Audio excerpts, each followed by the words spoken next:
The GPS arrow stays confident even as the mountain trail vanishes into slate-colored fog. Lieutenant Andrew Caldwell grips the device like it can't lie, while the old guide beside him stops dead, listening to the wind as if it speaks. Behind them, 8 soldiers shift their packs, boots scraping rock, breath turning white. "Satellite says we're on course," Caldwell snaps. The guide's eyes narrow, one eyelid twitching with restraint. "Sir," he murmurs, "this ridge is wrong." And still, Caldwell orders forward. If tense military stories where pride meets consequence pull you in, subscribe now. You'll want to witness the moment authority flips, and why one name changes everything. Dawn sits thin and metallic over the high country, turning the scree slopes into a field of broken glass. Pine resin sharpens the air, damp moss clings to boulders. Somewhere below, a river mutters under ice. Lieutenant Andrew Caldwell, 26, tall and tightly built, moves with textbook confidence, chin level, shoulders square, sleeves rolled with precision. His eyes keep dropping to the glowing GPS unit mounted to his forearm, and each time it chirps, a faint smile tugs at the corner of his mouth like validation. Today is a simple navigation assessment. Guide a squad across hostile terrain, maintain pace, reach an extraction point by last light. Caldwell frames it as modern doctrine: tech, speed, certainty. The local guide assigned to them does not fit that doctrine at all. His name is Elias Mercer, late 50s, weathered Caucasian face, gray hair cut short, hands knotted with old scars. He walks without hurry, as if time works for him. When he pauses, he doesn't look at the GPS. He studies the ground, the tree line, the silence. The friction starts immediately. Staff Sergeant Kyle Harrigan, broad-shouldered, loud, and eager to impress, leans toward the nearest private and mutters, "We're really taking directions from Grandpa Bear Grylls."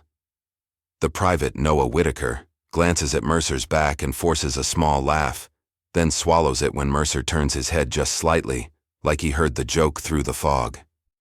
Caldwell stops at a fork where the trail fades into 2 bruised cuts in the rock. "GPS says left," he announces. He taps the screen twice, harder than necessary. Mercer crouches, fingers brushing a patch of churned dirt. His jaw tightens, a muscle jumps near his cheekbone. "Right," Mercer says quietly. "Left puts you under that shale face. Fresh slide, unstable." He points to a line of pebbles scattered too evenly, and to saplings snapped low, angled the same direction.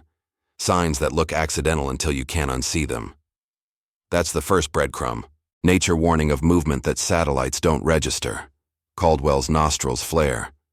"I'm not here for campfire wisdom," he replies, voice crisp enough to cut. "We follow the system." Harrigan nods like a spectator at a fight. Whitaker shifts his grip on his rifle. His eyes flick from Mercer's hands back to the fog ahead, uncertainty tightening his lips.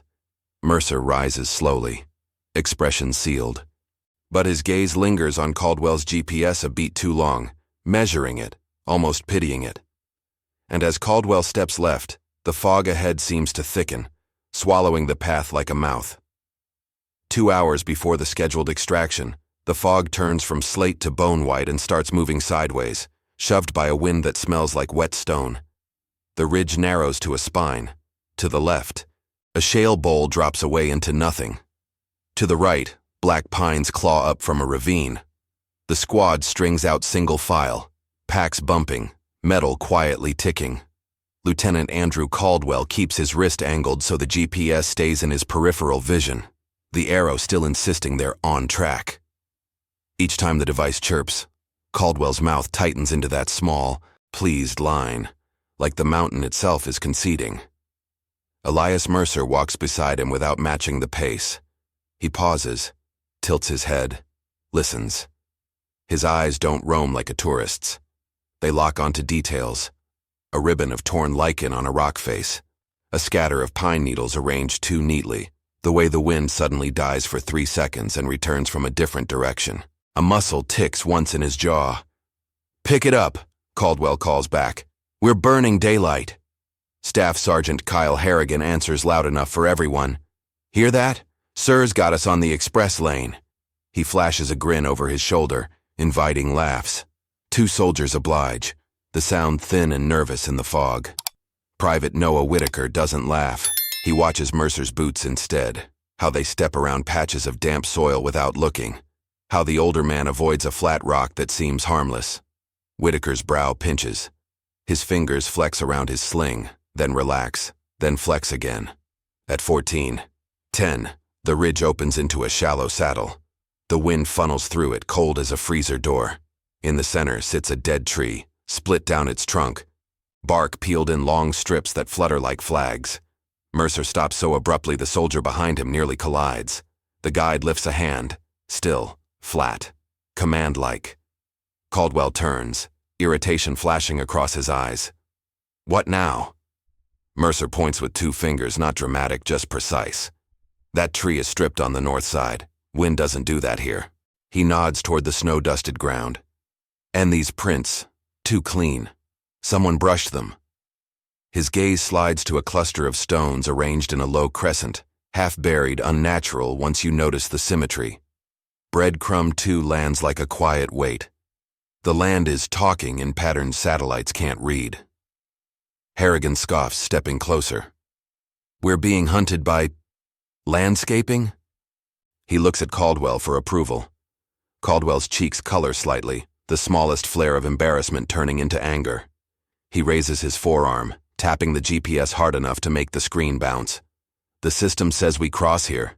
That's what we do. His voice sharpens. Mercer, you're a contractor. You advise. You don't stop my movement. Mercer's eyelid twitches again. Micro, controlled. His lips part as if to argue, then close. He exhales through his nose, a measured release. Understood, Lieutenant, he says, and the word lieutenant comes out with a strange emphasis, like he's placing it back where it belongs. They move into the saddle. Sound changes. Boots crunch softer, like the ground is layered wrong. Whitaker notices first. His gaze drops and stays there. A thin dusting of powder hides compacted earth beneath, too smooth. His throat bobs. Sir, this doesn't feel like snow, he says quietly. Caldwell doesn't look down. Keep moving. At 14:18, the GPS chirps again, then stutters. The arrow freezes, spins once, then snaps to a direction that makes no sense. Caldwell's fingers tighten. He brings the device closer to his face, squinting. The skin at the corner of his eye twitches. It's recalibrating, he mutters, more to himself than the squad. Mercer's head turns sharply to the tree line. His shoulders square in a way that doesn't match old guide. His hand drops near his belt as if it expects a weapon that isn't there. Breadcrumb 3 appears almost too clear to ignore now. 3 pines on the ravine edge are shaved at chest height, bark scraped clean in parallel bands, field of fire markers, not animal damage. Harrigan notices them a beat later and laughs, but it comes out wrong, forced. Okay, that's weird. He swallows, Adam's apple jumping. Then the fog splits in a narrow seam, and Whitaker catches a glimpse of something that doesn't belong. A dull metallic glint low to the ground, then gone. His eyes widen, his breathing quickens, controlled but urgent. Contact, he whispers. Caldwell finally looks up, and the mountain answers with silence so absolute it feels engineered. No birds, no river. Even the wind seems to hold its breath. A soft click comes from somewhere ahead. Not loud, just certain. Mercer lifts his hand again, this time higher, sharper, and his voice drops into a tone that doesn't ask. Stop. Now. Caldwell opens his mouth to override him. His jaw sets, authority gathering. And in that same instant, figures rise out of the fog on both flanks, dark shapes at staggered intervals, rifles leveled with calm precision. The squad freezes mid-step, caught like insects in amber, as Caldwell's GPS screen goes blank in his trembling grip. The air in the saddle tastes like pennies and cold pine. Fog beads on rifle barrels. Lieutenant Andrew Caldwell's hand clamps around his dead GPS, knuckles whitening, as if pressure alone can resurrect satellites. 8 soldiers hold their breath in a single-file line, shoulders tightening under straps. Staff Sergeant Kyle Harrigan's grin collapses, his lips part, then seal again, a swallow punching down his throat. Private Noah Whitaker's eyes flick left, right, left, fast and sharp, tracking silhouettes that don't move like hikers. Elias Mercer steps half a pace forward, not toward the rifles, toward the space between them. He lifts both hands, palms out. Calm, not pleading. The kind of calm that signals ownership of the moment. His gaze doesn't dart. It locks onto the nearest shadow and stays there. A tiny twitch rides his left eyelid, then vanishes. Easy, Mercer says, voice low. No one needs to die on this ridge. Caldwell snaps, trying to reclaim the air. Mercer, get back. That's an order. His jaw tightens so hard a tendon cords in his neck. He is still a lieutenant in his own head, still in control, until his voice cracks on the last word. One of the shapes shifts, just enough for a patch to flash. Unfamiliar, not U.S., not local ranger. A contractor militia? A hostile training cadre? It doesn't matter. The muzzles don't wobble. Mercer doesn't look at Caldwell. He keeps his eyes forward and speaks out of the corner of his mouth, barely moving his lips. Your GPS is dead because something is jamming. Don't argue. Don't posture. Breathe through your nose and keep your hands visible. Caldwell's nostrils flare. You don't know that. Mercer finally turns his head a few degrees. His stare hits Caldwell like a slap. Flat, measured, disappointed. I know exactly what that click is, he murmurs. And I know what those shaved pines mean. They're indexing their lanes. Breadcrumb 4 slides into place with a quiet dread. Mercer isn't reading nature like folklore. He is reading a battlefield. The fog stirs, and the saddle becomes two places at once, the present with rifles in mist, and another ridge years ago, under different mountains and a harsher sun. Mercer's eyes go distant for half a heartbeat. His fingers, scarred, thick, make a tiny counting motion against his thigh, like he's marking positions. A voice seems to ride the wind, not spoken here, but remembered. Mercer, a younger man says in that memory, strained, breathless. We're boxed. Mercer's throat works once, and his face hardens into a shape he rarely shows. He is no longer contractor. His posture clicks into something trained, spine stacked, shoulders back, feet planted to explode. He isn't showing off. He is reverting. Caldwell sees it, and confusion cracks his arrogance. His eyes narrow. Who are you? He demands, the question escaping before he can stop it. Mercer answers without looking away from the muzzles. The man who keeps you alive after your toys quit. Whitaker watches Mercer's stance and feels a strange relief, like finding a door in a burning house. His breathing slows by force, copying the older man. Harrigan doesn't copy anything. He just stands rigid, Adam's apple jerking, sweat shining at his hairline despite the cold. Mercer speaks louder, to the fog. I'm not your enemy. You want the soldiers? You'll have to speak like a professional. A pause, then a voice answers, muffled, close, disciplined, hands higher. Mercer raises his hands another inch. He nods once, as if the instruction meets his standards. Good, he says. Now listen. The ridge behind you is unstable shale.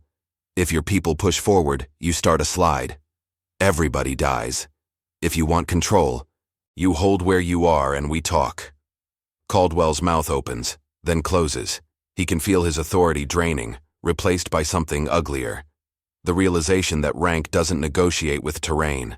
His eyes flick down to the blank GPS and back up, shame crawling into his cheeks. A tiny tremor hits his fingers. He hides it by curling them tighter.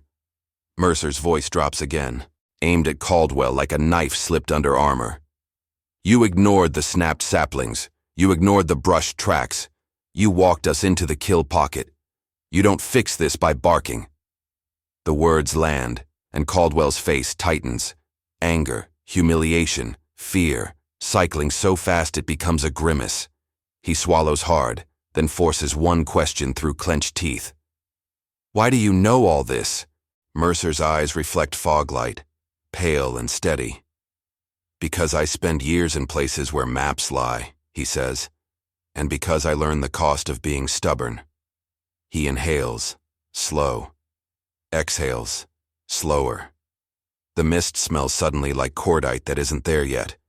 For a heartbeat, the ridge is quiet enough to hear Whitaker's glove creak as his hand loosens on his sling. Mercer's gaze stays forward, but his words carry a shadow of confession. "I don't wear my past," he murmurs. "I carry it." While Elias Mercer's story is fictional, GPS vulnerability and rugged operations reflects documented realities. In 2017, the U.S. Department of Homeland Security warned that GPS signals are weak and unencrypted, making them susceptible to jamming and spoofing, DHS.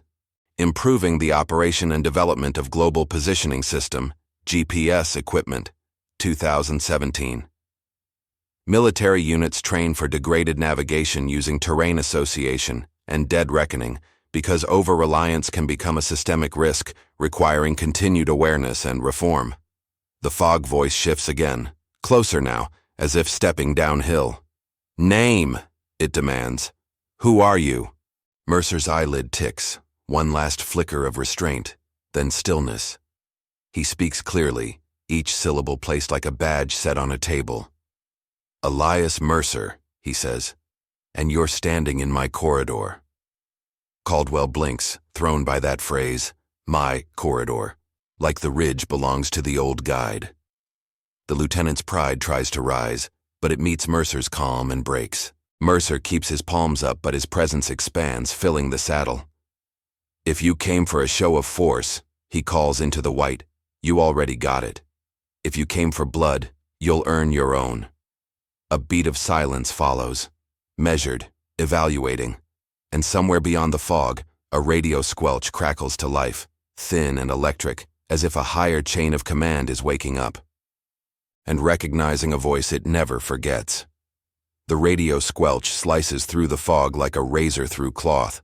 A red status light blinks somewhere beyond sight, and the armed silhouettes stiffen, as if an invisible hand yanks their strings.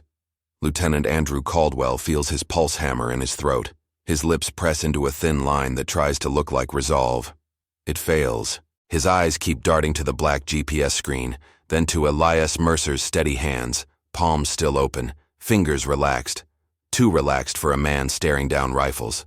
"Say again," a voice crackles over the net, clipped, senior, the kind that makes people stand straighter even when they're alone. The transmission carries a faint hiss of altitude. "Unknown element on Ridge 7 identify." One of the fog figures lifts a handheld radio. The movement is minimal, professional. "Control, this is Sparrow Team," the figure answers. "We have U.S. personnel in our corridor. One civilian guide is speaking for them." Mercer's jaw tightens once, then smooths. A micro-expression, calculation, not fear, flickers at the corner of his mouth and disappears. Caldwell blurts, voice sharp with panic disguised as command. "This is Lieutenant Andrew Caldwell, U.S. Army. Lower your weapons. You are interfering with—" "Lieutenant," Mercer cuts in, barely louder than a whisper, but it lands like a hand on Caldwell's sternum. "Stop talking." Caldwell's eyes flare, his nostrils widen. He looks like he wants to argue. Then the nearest rifle tilts a single degree toward his chest, and his words die behind his teeth. Mercer addresses the fog instead, tone even. "Sparrow Team, you have a jammer running low power. I can hear the cycle. You're spooking my people for no reason." A beat. Then the radio spits again, and the entire saddle seems to lean toward the sound. "Elias," the senior voice says, slow now, as if tasting the name to confirm it's real. "Elias Mercer, is that you?" Every soldier hears it. Private Noah Whitaker's eyebrows lift in stunned recognition he can't explain. His mouth parts slightly, then closes, like he's afraid to breathe too loud. Staff Sergeant Kyle Harrigan's face drains, the swagger evaporating in real time. His tongue wets his lips once, quick, nervous. Caldwell's head snaps toward Mercer, his eyes narrow, then widen. "They know you," he whispers, the words escaping before he can trap them. Mercer doesn't look at him. His gaze stays pinned to the silhouettes. "Yes, sir," Mercer answers into the radio, respectful but not submissive. "It's me." The response comes instantly, heavy with authority. "This is General Raymond K. Wainwright," the voice says. "4-star, Identify your status and your situation. The title hits the ridge like thunder. Even the fog feels thinner for a second. Caldwell's spine goes rigid. His throat works. He swallows so hard his jaw jumps. He is a lieutenant again, suddenly aware of how small that word is. Mercer inhales through his nose, exhales slow. Sir, I'm with an assessment squad. Their lieutenant ignored my route call. They walked into a kill pocket under a shale face. Sparrow team is simulating an ambush with a live jammer. A pause, then the general's voice sharpens. Sparrow team is running a controlled corridor drill. Who authorized you to be in it? Mercer's eyelid flickers. One controlled twitch. Then still. You did, sir. 2 days ago. You told me to let the lesson land. Silence swallows the saddle. Even Sparrow team stops shifting. Somewhere a pine needle drops from a branch and nobody hears it, because every mind is stuck on the same impossible fact. The old guide speaks to a 4-star like they share a history. Caldwell's face flushes hot under cold air. His lips pull back slightly. Not a smile, more like a grimace of disbelief. That's not possible, he mutters, and his voice shakes on the last syllable. General Wainwright's next words come with quiet finality. Lieutenant Caldwell, do you know whose voice you're standing beside? Caldwell opens his mouth. Nothing comes out. His eyes flick down. Mercer's scarred hands, the calm posture, the way he occupies space. The breadcrumbs snap into a single chain. The snapped saplings, the brushed tracks, the shaved pines, the battlefield language. Caldwell's chest tightens as if a strap is being pulled. Mercer finally turns his head toward Caldwell, just enough for the lieutenant to see his eyes clearly. Pale, steady, tired of arrogance. Sir, Mercer says softly, answer him. Caldwell forces air into his lungs. His jaw trembles once, then firms. No, General, he admits, voice thin. I do not. The fog radio hisses. Then the general speaks like he's reading a citation no one expects to hear on a mountain ridge. Elias Mercer is a retired Special Forces warrant officer, multiple combat deployments, instructor for my mobility and survival pipeline. He is also the reason 3 of my men come home in Oro 9. Whitaker's eyes widen. He clamps his lips tight, emotion pulling at his face. Harrigan's shoulders sag half an inch, as if shame adds weight to his pack.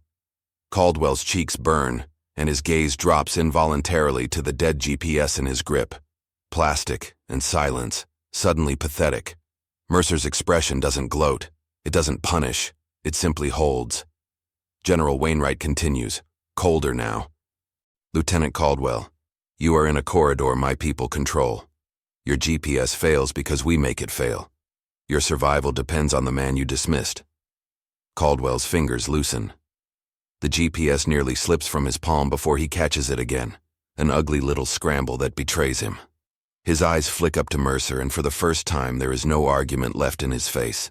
Just the raw look of a man realizing the mountain doesn't care about his confidence. Mercer turns back to the fog.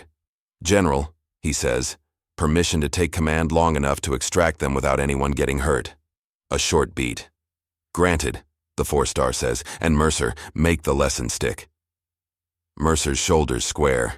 His voice drops into a register that doesn't negotiate. Sparrow team, he calls. We're stepping back 10 meters. Slow. You mirror. Weapons remain indexed. Nobody trips the shale. The silhouettes hesitate, then obey.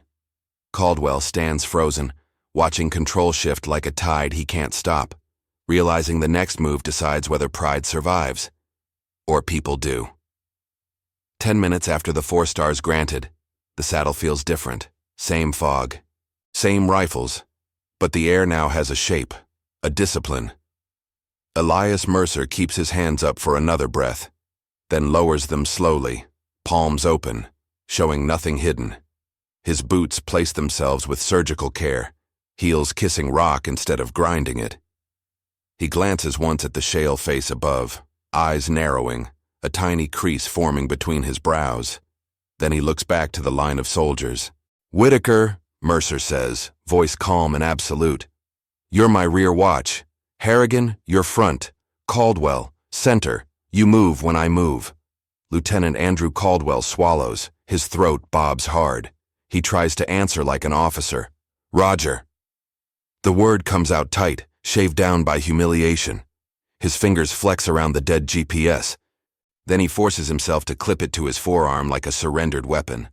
The corner of his mouth twitches, anger trying to surface, then collapses into a stiff, controlled stillness. Mercer speaks into the fog without raising his voice. Sparrow team, confirm. You stay indexed. Safety's on. Muzzles down unless someone runs. A silhouette answers. Professional. Confirmed. Good, Mercer says. Then we all live. He lifts 2 fingers and makes a small circular motion. Breathe. Slow. Watch the ground. The squad copies him without realizing they're copying him. Whitaker's shoulders drop a fraction. His jaw unclenches. Harrigan's nostrils flare. Sweat beads at his upper lip, then freezes there in the cold. They step back 10 meters exactly. Each footfall is placed on rock ribs, not on the powdery snow that hides compacted dirt. Mercer points with a subtle jab of his chin. Not there. That's a slab. His eyes flick to Caldwell for half a second, a wordless reminder. This is what you ignored.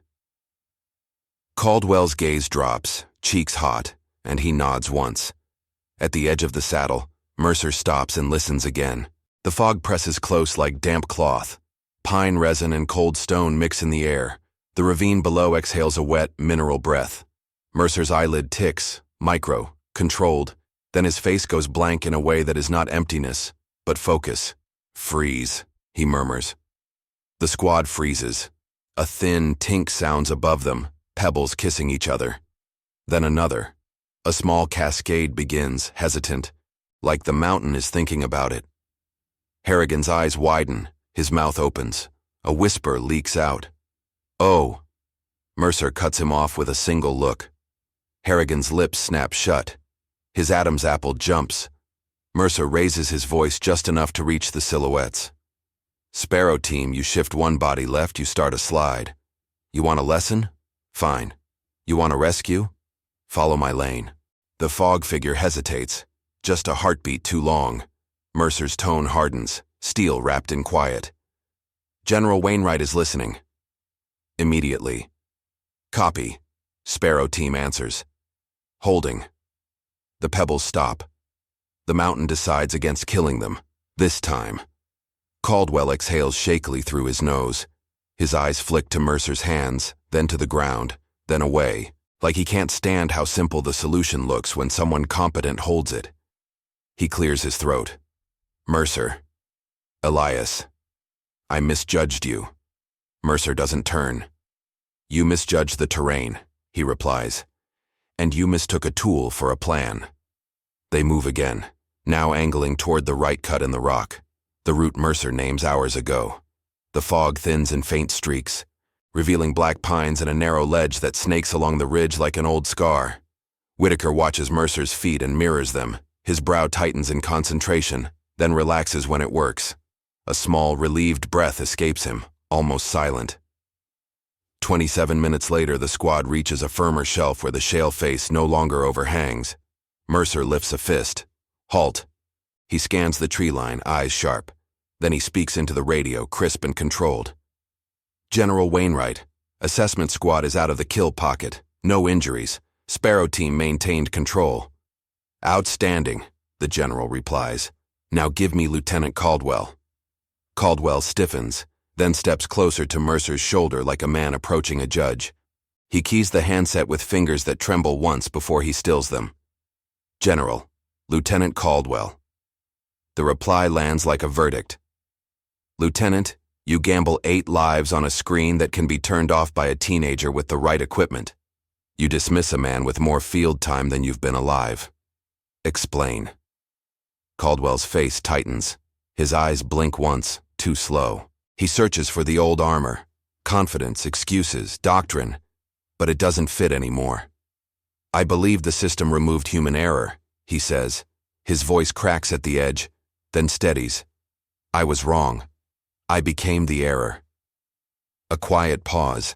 Even Sparrow Team seems to hold still behind the fog. General Wainwright speaks again, colder but clean. You're relieved of lead for the remainder of this exercise. You will write a full after-action report on navigation under jamming, with Mercer as your primary reference. You will also apologize to your squad, not as a formality, like you mean it. Caldwell's jaw works. He swallows. Yes, sir. Mercer takes one step toward him, finally turning. His eyes are pale, steady, uncelebratory. Do it now, he says. Caldwell faces his soldiers. Harrigan avoids his gaze. Whitaker meets it, wary but present. Caldwell's lips press together, then part. His voice comes out low. I put you in danger because I wouldn't listen. I'm sorry. Whitaker nods once, small, accepting. Harrigan's face tightens. Shame flashes. Then he forces out a rough, "Copy, sir." The words sound different now. Less swagger, more weight. Mercer looks past them to the ridge, then back to the group. We move, he says. And next time the mountain whispers, you don't talk over it. Caldwell's fingers brush the dead GPS on his forearm. He doesn't rip it off. He just lets it sit there, silent, while he follows the old guide who suddenly feels like the only real signal left. A week later, the base motor pool smells like diesel and cold steel, the kind of honest stink that doesn't pretend. Lieutenant Andrew Caldwell stands beside a Humvee hood, under harsh fluorescence, sleeves down, collar squared, eyes red-rimmed from too little sleep. The dead GPS sits on the table in front of him, powered off on purpose. Across from him, Elias Mercer holds a grease pencil and draws a ridgeline on a folded map with quiet certainty. Caldwell's jaw tightens, then loosens, like pride finally runs out of fuel. He hears the saddle again. The click, the blank screen, the 4-star saying his name. Staff Sergeant Kyle Harrigan watches from the doorway, arms crossed, expression stripped of swagger. Private Noah Whitaker leans in, focused, taking notes like his life depends on it, because now he knows it can. Caldwell clears his throat. Mercer, I want you on every movement I plan, he says. The words land heavy, honest. Mercer's eyes narrow a fraction, then soften. Then stop planning for perfect conditions, he replies. While Andrew Caldwell's story is fictional, the danger of GPS disruption is real. In 2016, Doty's Volpe Center described GPS as vulnerable to intentional interference, with jamming incidents increasing near highways and ports. U.S. Doty Volpe, 2016. The Army's Field Manual FM 3-25. 26 emphasizes map and compass fundamentals for land navigation when electronics fail. These systemic vulnerabilities require continued training and reform. Caldwell nods once, slow. Some truths don't arrive as speeches. They arrive as silence, after you almost get people killed. If this story hits you, subscribe and share it with someone who thinks a screen can replace experience.